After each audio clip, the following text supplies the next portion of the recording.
Hi friends, എല്ലാവർക്കും നമസ്കാരം. പുതിയ വീഡിയോയിലേക്ക് എല്ലാവർക്കും സ്വാഗതം. രാജ്കുമാർ ഹിറാനി ഈ ഹിന്ദി മൂവീസ് അങ്ങനെ കാണുന്ന ആളെന്നല്ല അടങ്ങി, പക്ഷെ കണ്ടു തുടങ്ങിയ സമയത്ത് വളരെ ഇഷ്ടപ്പെട്ട ഡയറക്ടറാണ് രാജ്കുമാർ ഹിറാനി. നമുക്കറിയാം, നമ്മൾ മലയാള സിനിമയിലോ ഹിന്ദി സിനിമയിലോ തമിഴ് സിനിമ ഏത് ഫിലിം കാണാൻ പോകുമ്പോൾ, ഇപ്പോൾ കന്നഡ ആയിക്കോട്ടെ, ഇനി ഏത് ലാംഗ്വേജിൽ പടം കാണുമ്പോൾ ഡയറക്ടർ നോക്കും, നടൻ്റെ ഒപ്പം തന്നെ ഡയറക്ടറെ നോക്കും. നല്ല നടനും നമുക്ക് ഇഷ്ടപ്പെട്ട നമ്മുടെ നടനും അവർ നല്ല ഡയറക്ടറായി നമുക്ക് പ്രതീക്ഷകൾ ഏറെയാണ്. അപ്പോൾ രാജ്കുമാർ ഹിറാനിയുടെ പടം എന്ന് വെച്ച് കഴിഞ്ഞാൽ അത് നമ്മളൊരു ഷുവർ ഹിറ്റാണ്. അപ്പോൾ ആള് ചെയ്യുമ്പോൾ എല്ലാവരും വെച്ച് ആൾ ഓൾമോസ്റ്റ് പടം ചെയ്തിട്ടുണ്ട്. അതുപോലെ ഷാരൂഖ് ഖാനെ വെച്ച് ചെയ്യുന്ന സമയത്ത് നമ്മളെ പ്രതീക്ഷ എന്തോരം ഉണ്ടായിരിക്കും, ഗംഭീര പ്രതീക്ഷ തന്നെയായിരിക്കും, യാതൊരു സംശയം വേണ്ട. അപ്പോൾ നമ്മൾ ഡയറക്ടറും സൂപ്പർ സ്റ്റാറും കൂടി ചേരുമ്പോൾ നമ്മൾ പ്രതീക്ഷിക്കുക എന്താ, അത് പടം ഒരു ആവറേജ് കിട്ടിയാലും നമുക്ക് ആ ഫീല് കിട്ടില്ല.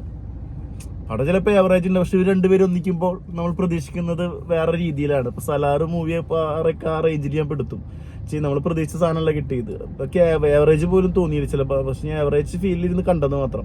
ഇപ്പൊ ഡെങ്കിയിലേക്ക് ഒരു സമയം നമ്മൾ ഇന്നലെ ശോഭ സിറ്റിന്ന് സെക്കൻഡ് ഷോ ആണ് പടം കാണുന്നത്. ഹൗസ്ഫുൾ ആയിരുന്നു കേട്ടോ പടം. ഷാരൂഖ് ഖാൻ ഫാൻസ് നമുക്കറിയാം, പ്രത്യേകിച്ച് ഇന്നലെ നേര് ഹൗസ്ഫുള്ളാണ്. അതുകൂടാണ്ട് ഈ പടം ഹൗസ്ഫുള്ളാണ്. ഇന്നലെ ഇറങ്ങിയ 2 പടങ്ങളും മോശമില്ലാത്ത പടങ്ങളായിരുന്നു. നേരെ ഒരു വേറെ രീതിയിലേക്ക് പോയിക്കൊണ്ടിരിക്കുകയാണ്. അതൊരു ബ്ലോക്ക് ബസ്റ്ററാണ്, അടുത്ത സംശയമില്ല. ലാലേട്ടൻ റെക്കോർഡ് ബ്രേക്ക് ചെയ്യാൻ ലാലേട്ടൻ തന്നെ വന്നെന്ന് തന്നെ പറയാം. അപ്പോൾ ഡങ്കി അപ്പം ഇന്നലെ ഹൗസ്ഫുള്ളാണ്, ശോഭയിൽ പടം ഹൗസ്ഫുള്ളായിരുന്നു. അപ്പോൾ നമ്മൾ ഈ പ്രതീക്ഷ ഹോപ്പ്, അപ്പോൾ ഈ പ്രതീക്ഷയിലാണ് നമ്മൾ പടം പോയി, നല്ല പ്രതീക്ഷയിലാണ് പോയത്. ഞാൻ PK 3 Idiots ഒക്കെ എത്ര പ്രാവശ്യം കണ്ടില്ലെന്ന് പറയും, ഭയങ്കര ഇഷ്ടം. ആളെ പടത്തിന്റെ പ്രത്യേകത എന്താണെന്ന് വെച്ചാൽ ഒരുപാട് ഇമോഷണലി കണക്ട് ചെയ്യുന്ന ഭാഗമുണ്ടായിരിക്കും, നല്ല സോങ്ങുകൾ ഉണ്ടായിരിക്കും, കുറച്ച് ചിരിക്കാനുണ്ടായിരിക്കും, നല്ല ഡ്രാമ ആയിരിക്കും, ഫീൽ ഗുഡ് ആയിരിക്കും, ഒരുപാട് പ്രത്യേകതകളുണ്ട്. ആ പ്രത്യേകതകളൊക്കെ ഈ പടത്തിലുണ്ട്. പക്ഷെ എവിടേക്കോ ചെറിയ ചില കാര്യങ്ങൾ നമുക്ക് എന്തൊക്കെയോ ഒരു സാറ്റിസ്ഫാക്ഷൻ 100% തരാതെ പോയി, ചെറിയ ലാഗും കാര്യങ്ങളൊക്കെ അടിച്ചു എന്നൊക്കെ ഒരു ഫീൽ എനിക്ക് തോന്നി. പക്ഷെ എന്നെ സംബന്ധിച്ച് എനിക്ക് പടം ഇഷ്ടപ്പെട്ടു. മോശമില്ലാത്തൊരു എക്സ്പീരിയൻസ് തന്നെയാണെന്ന് എനിക്ക്, ഞാൻ വലിയ ബോറടിയൊന്നും ഇല്ലാണ്ട് കണ്ടു.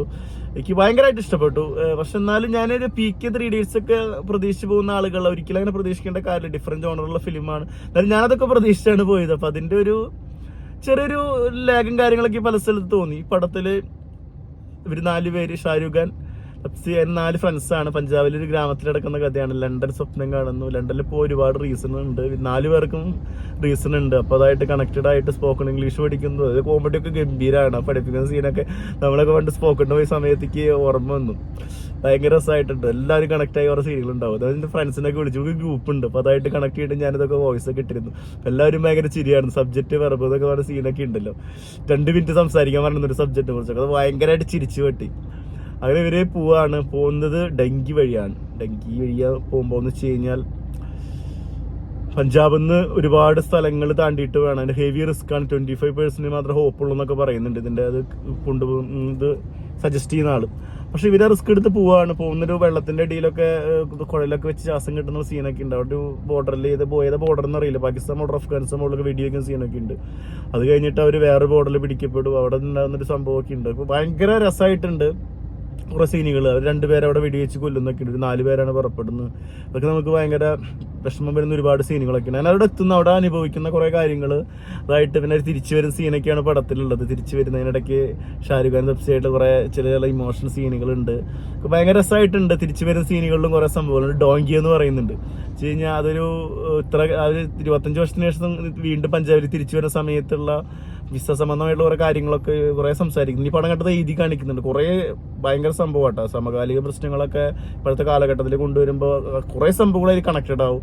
ഓരോ വേർഡ്സുകളും ഞാൻ പറഞ്ഞ സ്പോയിലറായി പോകും. അത് നിങ്ങൾക്ക് പടം കാണുമ്പോൾ തന്നെ ഫീൽ ചെയ്യും. എന്നെ സംബന്ധിച്ച് മോശമില്ലാത്തൊരു എക്സ്പീരിയൻസ് ആയിരുന്നു എനിക്ക്. ഞാൻ നല്ല എൻജോയ് ചെയ്ത് തന്നെ കണ്ടു. ഷാരൂഖ് ഖാനെ സംബന്ധിച്ച് ഈ പടം അടുത്തൊരു 1000 കോടി പടമാണ്. ഇപ്പോൾ 10ാം ജവാന കഴിഞ്ഞതിന് ശേഷം 3 പടം അടുപ്പിച്ച് 1000 കോടി അടിക്കും എന്നുള്ള പ്രതീക്ഷ തന്നെയാണ്. പ്രതീക്ഷ തെറ്റാൻ സാധ്യതയില്ല. പടത്തിന് നല്ല റെസ്പോൺസ് ഒക്കെയാണ് വന്നുകൊണ്ടിരിക്കുന്നത്. പക്ഷെ നമ്മൾ ആ പടമൊക്കെ എക്സ്പെക്ട് ചെയ്ത് പോകുന്നവർക്കുള്ള കുറച്ച് പോരായ്മകൾ നമുക്ക് ഫീൽ ചെയ്യുന്നു മാത്രം. പടം മോശം പടം എന്നൊന്നും പറയാനൊന്നുമില്ല. പിന്നെ മ്യൂസിക്, സോണി നിഗത്തിന്റെ സോങ്സ്, അതൊക്കെ സ്ഥിരം ടീമാണ്. ക്യാമറ, അവരൊക്കെ ആൾക്കൊരു സ്ഥിരം ടീമുണ്ട്. ആ സ്ഥിരം ടീം തന്നെ ചെയ്തിട്ടുള്ളത്. മോശമില്ലാത്തൊരു എക്സ്പീരിയൻസ്. പിന്നെ പഞ്ചാബിൽ നിന്ന് ഗ്രാമത്തിന്റെ ഭംഗി കാര്യങ്ങൾ ഒക്കെ രസമാക്കി ചെയ്തിട്ടുണ്ട്. ഷാരൂഖ് ഖാൻ സ്ക്രീൻ പ്രസൻസ് രക്ഷയില്ല. ഷാരൂഖ് ഖാൻ കട്ട ഫാനാട്ടോ. അതുകൊണ്ട് മാത്രം എനിക്ക് ഭയങ്കര ഫീൽ തോന്നി കുറേ ഭാഗങ്ങളുണ്ട്. നല്ല കുറച്ചൊരു ഫൈറ്റ് സീനൊക്കെ ഉണ്ട്, ഒരു വെടിവെക്കുന്ന സീനൊക്കെ ഉണ്ട്. അതൊക്കെ ഭയങ്കര രസമായിട്ടുണ്ട്. പിന്നെ അവിടെ എത്തിയിട്ട് ഇവർ അനുഭവിക്കുന്ന കാര്യങ്ങൾ, ഇംഗ്ലണ്ടിൽ പോകണം, അതാണ് അവിടെ ഇത് എയിം. അവിടെ എത്തിയിട്ട് അവിടെ അനുഭവിക്കുന്ന കാര്യങ്ങൾ ഇത് കുറെ പിച്ചെടുക്കേണ്ട അവസ്ഥ വരെ വരുന്ന ഒരു കാര്യങ്ങളുണ്ട്. അവിടുത്തെ നിയമവസ്ഥകൾ കാര്യങ്ങളൊക്കെ ആയിട്ട് പിന്നെ ഇവിടെ ഒന്നും ഇല്ലാണ്ടല്ലേ പോകുന്നത്. അപ്പോൾ അവിടെ സ്ട്രഗിൾ ചെയ്യേണ്ട അവസ്ഥ. അവസാനം ഷാരൂഖ് ഖാൻ ഇങ്ങോട്ട് തിരിച്ചു വരേണ്ടി വരും. പിന്നെ തിരിച്ച് അവരെല്ലാവരും കൂടി ദുബായിൽ വെച്ച് മീറ്റ് ചെയ്യുന്നൊരു സീനൊക്കെ ഉണ്ട്. അതൊക്കെ വളരെ രസമായിട്ടുണ്ട്. തിരിച്ചൊരു ഇന്ത്യയിലെത്തുന്ന കാര്യങ്ങൾ ഇത്ര വർഷം കഴിഞ്ഞിട്ടും വിസ സംബന്ധമായിട്ടും അതുപോലെ തന്നെ വേറെ രാജ്യത്തേക്ക് പോകാനുള്ള ഒരുപാട് ലിമിറ്റേഷൻസ് ഇവിടെ നമ്മുടെ നാടുകളിൽ ഓപ്പർച്യൂണിറ്റീസ് കാര്യങ്ങൾ, പുറത്തു പോയാൽ നമുക്ക് എന്തൊക്കെ ഓപ്പർച്യൂണിറ്റി കിട്ടാൻ കുറേ കാര്യങ്ങളൊക്കെ ഇപ്പോൾ പടത്തിൽ ചർച്ചയാവുന്നുണ്ട്. ഒരു വലിയ ബോറടിക്കാത്ത ഒരുപാട് നല്ല സീനുകളുണ്ട്. എനിക്ക് കുറേ ചിരിയൊക്കെ വന്ന സീനുകളൊക്കെ ഉണ്ട്. മൊത്തത്തിൽ മോശമില്ലാത്തൊരു എക്സ്പീരിയൻസ് ആയിരുന്നു. നമുക്ക് തിയേറ്ററിൽ വാച്ച് ചെയ്യേണ്ട ഒരു മൂവി തന്നെയാണ്. നല്ല BGM ഒക്കെ രസമായിട്ടുണ്ട്. പിന്നെ പഞ്ചാബ് കുപ്പി എടുത്തിട്ടുണ്ട്. ടെക്നിക്കൽ ടീമൊക്കെ നന്നായി ചെയ്തിട്ടുണ്ട്.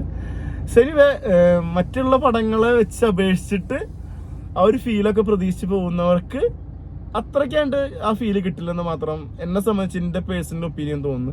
എന്നെ സംബന്ധിച്ച് എനിക്ക് മോശമില്ലാത്ത എക്സ്പീരിയൻസ് തന്നെയാണ് പടം തന്നത്. എനിക്കിഷ്ടപ്പെട്ടു. പിന്നെ ഷാരൂഖ് ഖാൻ്റെ കട്ട ഫാൻ എന്ന രീതിയിൽ കുറച്ചധികം ഇഷ്ടപ്പെട്ടു എന്ന് തന്നെ പറയാം. ഈ മറ്റു പടങ്ങളായിട്ട് കമ്പയർ ചെയ്ത് നിങ്ങൾ പോകേണ്ട കാര്യമില്ല. ഇത് ഡിഫറെൻറ്റ് സബ്ജക്റ്റ് തന്നെയാണ്. എനിവേ നിങ്ങൾ പടം കാണുക, നിങ്ങളുടെ അഭിപ്രായങ്ങളും കാര്യങ്ങളും നിങ്ങൾ വിലയിരുത്തുക, കമൻറ്റ് ചെയ്യുക. വീഡിയോ ഇഷ്ടപ്പെട്ട എല്ലാവരും ലൈക്ക് ചെയ്യുക, ഷെയർ ചെയ്യുക, സബ്സ്ക്രൈബ് ചെയ്യുക. അടുത്തൊരു വീഡിയോ ആയിട്ട് വീണ്ടും വരാം. മുകേഷ്.